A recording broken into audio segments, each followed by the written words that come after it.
Developed by Hyperstrange, Postal Brain Damaged is a spin-off of the infamous Postal series that was originally created by Running with Scissors, who also served as publisher on this title. To say Postal games are controversial is an understatement. Each game savagely satirizes American culture and pushes players to cause mayhem and mass violence, with gasoline, bullets, and bodily fluids. A true paradise for edgelords everywhere. Brain Damaged takes the Postal universe and adapts it into a highly mobile arena shooter experience, taking inspiration from titles like Doom Eternal, as well as the current FPS retro revival, which this game pokes a lot of fun at. Players will skip through expansive levels and wipe out hordes of wacky enemies in style, with the goal being to get the Postal Dude out of his head. Literally. I know I'm late getting to this one, but the overwhelmingly positive reception Brain Damaged has received has not gone unnoticed, and today I'll be seeing what all the fuss is about and lending my thoughts. What I will say now is that there's a lot to like in this tribute to all things bad taste, but also a few things to cringe at, and probably not in the way the developer was hoping for.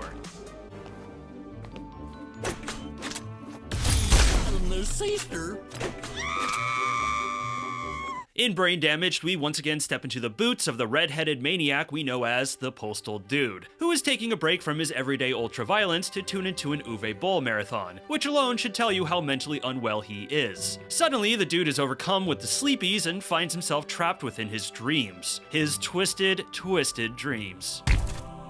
Taking from the retro shooters that inspired it, Brain Damaged is set across 3 episodes, 3 distinct dreamscapes, each revolving around a mundane objective, like hunting down a roll of toilet paper. I need to find a toilet and some paper. What connects all the episodes together is chasing down the dude's mysterious doppelganger. Beep beep. Stay, you beautiful beast. Don't go. It's an unsurprisingly loose premise, but a clever one for this series. Setting the game within the dude's deranged mind affords the developers a lot more freedom to run wild with their concepts and art direction, especially when compared to your standard Postal experience. Only my weapon understands me. Oh, yes, I do. And it makes for fertile ground for humor. And oh man, does this game have jokes.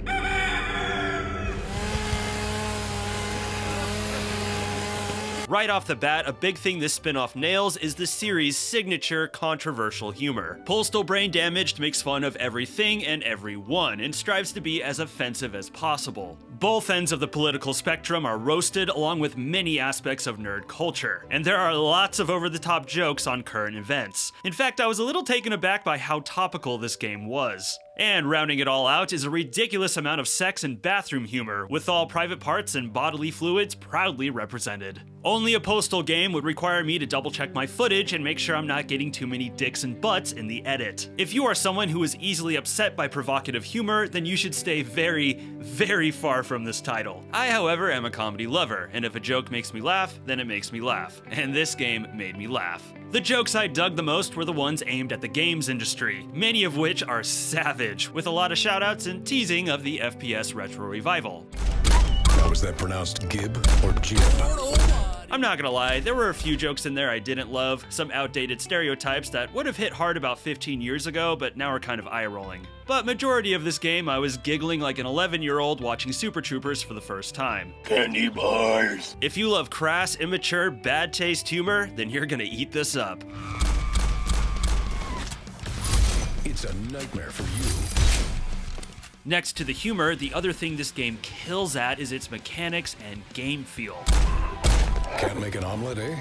Postal Brain Damaged is a pleasure to control. Everything the Postal Dude can do, running, shooting, sliding, feels spot on, but it's the jumping and acrobatics that really lit up the pleasure centers of my brain. Gaining momentum for bunny hops and slide hops is easy to do, and the tight air control gives you precision. Precision that allows you to zigzag through bloodthirsty monsters like it's second nature. In fact, the jumping felt so good to do, it was difficult to stop. Jumping became an outright simple pleasure addiction for me, which was a good thing, because combat is 100% designed to push you to use these movement controls. This game is a spacebar slapper through and through. Brain Damage's arsenal is large and comprised of the usual staples of the genre. Visually though, they have a postal spin to them, looking like they were cobbled together from everyday household items, like a nail gun filling in for the rapid fire type, a vacuum cleaner that shoots cats, and a bow and arrow that fires the #1 product of OnlyFans models. Each weapon features an alternate fire too, which were a little hit and miss for me. For instance, the alternate fire for the cat launcher sucks the launch cats back at you, demolishing whatever is in their path. A super handy mechanic, as well as the time bomb shot from the nail gun that freezes enemies in place. However, the pistol alternate, which locks onto enemies and fires 3 shots, was something that never really felt all that effective to me. It's the most useful against the basic enemy types, and I always felt it was way faster and more effective for me to just shoot everyone than take the time to get my lock-ons. Blood river wider than a mile.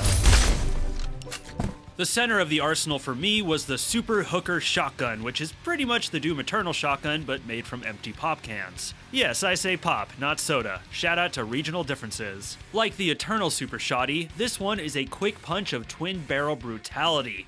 Did I ever tell you my definition of euthanasia? With a meat hook attached to pull you to enemies and latch onto specific points for traversal. Quick swapping between it and the rest of the arsenal is essential for the biggest fights in the game. It was amazing in Eternal, and it's amazing here too. The best moments of this game are flying through the air, swapping through the arsenal to splat fools at the last second, dodging projectiles, and barbecuing mobs. It's combat that provides the ideal sensations for a movement-focused arena shooter. And oh, I have yet to mention the power-ups. Like the mainline Postal games, power-ups are a big focus here. Of course, you have health and armor buffs, with the gallant return of the, health pipe, but complementing the boom shootery of this game is the akimbo pickup, which of course lets you dual wield any of the weapons for a short period of time, along with steroids that put you into a berserk state, able to liquefy enemies with your slippered feats. However, the most useful tool is the Dude's tool, and all the fun stuff that squirts out of it.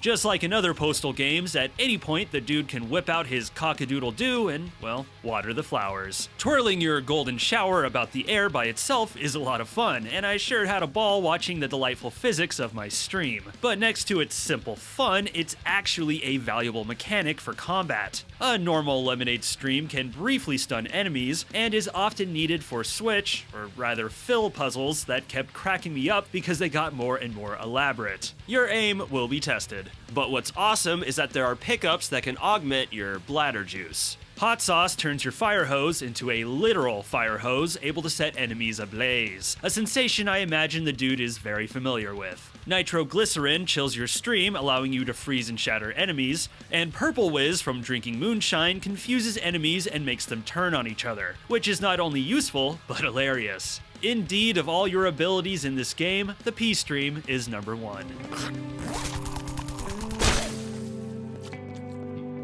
Now, as much as I enjoyed the humor and gameplay, there were some aspects of Brain Damaged I found a bit disappointing. The first being the level design. Brain Damage's levels are big and spacious. My read on it is that the devs were trying to strike a balance between the focused, looping levels of old school shooters and the open world-ish nature of the mainline Postal games, specifically Postal 2 and 4, that give you a lot of freedom to explore. This is apparent in the first level, a suburban neighborhood where the player has a lot of room to roam and can break into the numerous houses littered throughout. It's not a terrible approach, and I certainly appreciate the space to do those delightful slide jumps, but more often than not, I felt like these maps were just big for the sake of big, and much of them felt underutilized. While there are fun big arena battles where you'll need the breathing room, a lot of times I was skipping through mostly vacant areas, running into small pockets of enemies just loafing around waiting for me to kill them, which felt boring in comparison to the big arena fights. And the worst of it were these long thoroughfares, typically long empty hallways where nothing is happening. Nothing to shoot, and nothing really to look at. They're just there to get you to the next end of the map, which felt like the video game equivalent of dead air. This is a really basic suggestion, but my gosh, we have these wonderful movement mechanics. Couldn't these sections have had a platforming focus? Something to keep me engaged? In all fairness, not every level follows this trend, and there are absolutely some standout maps in this game. But for the most part, I felt like a lot of the levels were lacking the focus, tightness, and raw activity of other similar style retro shooters. blood-drenched execution.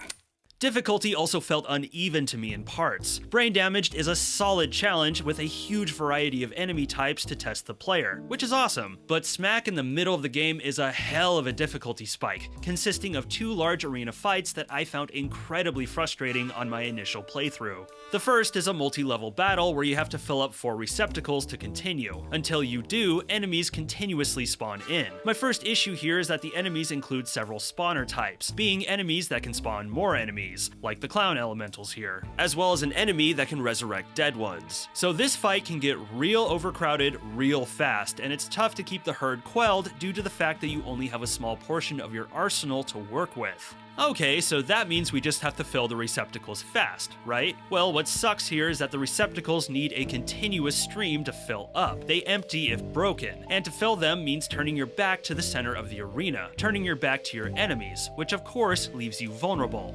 Sure, you can get some distance from them, and there's a level mechanic just for that, but several of the enemy types are able to hit you with projectiles from across the map, which you won't see coming because once again, your back is turned to them. It's a tip in the cheapness that drove me nuts and caused a few rage quits. The second fight is within a giant courtyard and mirrors a battle seen in a Serious Sam game. It's not as tough as the last one due to the fact that you have most of your arsenal now, as well as a fountain full of hot sauce to help you out. But once again, it's difficulty that relies on using a lot of spawner types and resurrector types, making the map overwhelmingly crowded, along with a new enemy type that's able to laser you from clear across the map. Now, I should say that these fights were a lot better on a second and third playthrough, so perhaps we could chalk this up to a get good type of thing. But still, they required a lot more trial and error than I had the patience for. And what's odd is that you never encounter fights nearly as intense as these for the rest of the game, not counting boss fights. In fact, these 2 fights would have made more sense if they were the penultimate battles before the final boss.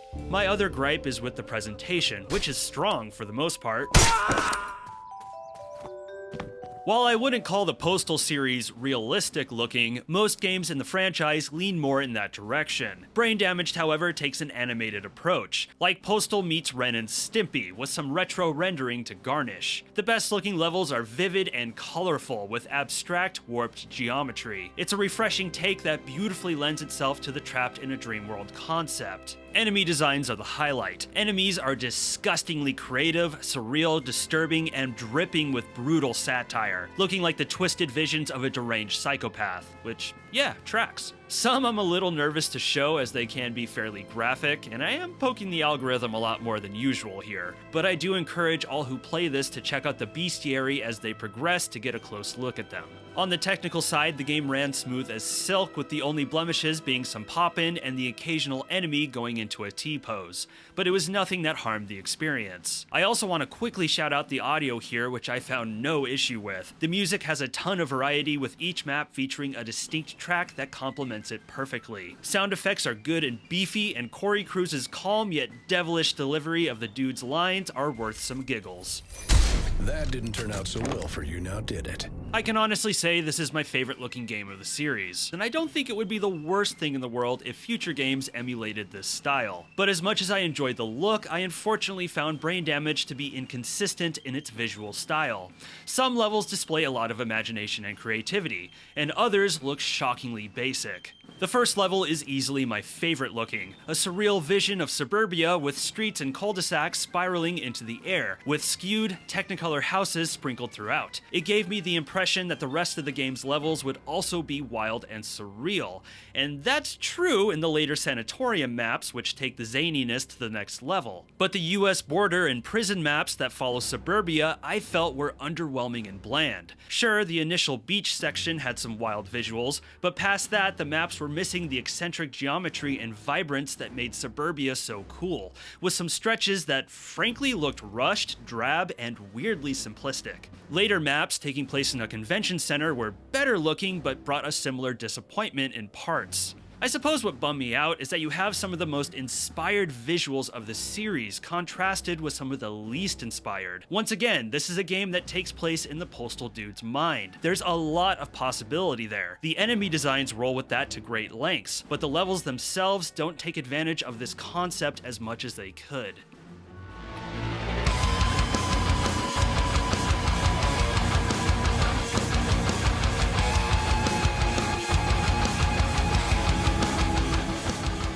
Postal Brain Damaged isn't perfect. There are some frustrating choices here that made me scratch my head a little, and I don't think it hits the heights of other similar retro shooters. I can't say I'm overwhelmingly positive on it, but I am positive on it. It is a ton of fun to play and made me giggle like the immature man-child I am. I would say for Postal diehards, this is a must-buy. The deranged charm of the series is intact, and if you ask me, this is one of the strongest entries in the franchise. And the average FPS fan will find a lot to enjoy here, assuming they aren't sensitive about the risque humor. Hyperstrange has done some good work here, and I will be crossing my fingers for a Brain Damaged sequel to further iterate on these tight mechanics and improve on the aspects that didn't shine as brightly. But that's enough insanity from me today. What are your thoughts on Postal Brain Damaged? Be sure to let me know in the comments. If you dug the video, please be sure to subscribe, like, share, and smack that bell. If you want to come say hi, my Discord is linked below, along with my affiliate links. I'm Kirk, and thank you for watching this video. Stay safe out there.